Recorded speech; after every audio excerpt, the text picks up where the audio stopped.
नमस्कार, तुम्ही पाहत आहात कर्जा महाराष्ट्र 24 न्यूज। व्हिडिओ आवडल्यास लाईक, शेअर आणि सबस्क्राइब करायला विसरू नका।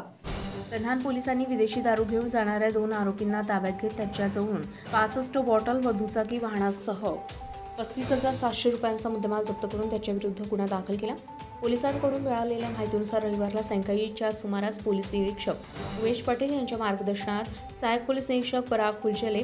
राहुल चव्हाण, पोलीस हवालदार हरीश सोनभद्रे, सचिन वेळेकर, चालक संदीप गेडान, पोलीस नायक अनिल यादव, अमोल नागरेसह आदी पोलीस कर्मचारी प्रोव्हिशन रेड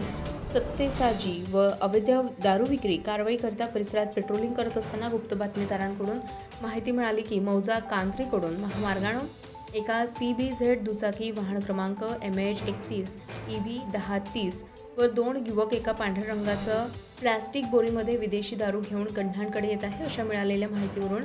पोलिसांनी नाकाबंदी केली असता 2 इसम दुचाकी वाहनावर प्लास्टिकची बोरी घेऊन येताना दिसल्यानं पोलिसांनी त्यांना थांबवले। इसमांनी अंगझडती घेण्यास नकार दिल्यानं पोलिसांनी त्याच्या ताब्यातील पांढऱ्या प्लास्टिकची बोरीची पाहणी केली असता विदेशी दारू मिळून आल्यानं पोलिसांनी 2 आरोपींना ताब्यात घेऊन त्यांच्याजवळून विविध कंपन्यांच्या एकूण 65 निपा विदेशी दारू किंमत 10,700 रुपये, दुचाकी किंमत 25,000 रुपये असा एकूण 35,700 रुपयांचा मुद्देमाल जप्त केल्यानं कन्हान पोलिसांनी पोलीस नायक पोलीस शिपाई अमोल नागरे यांच्या तक्रारीवरून आरोपी पवन अरुण मिश्रा,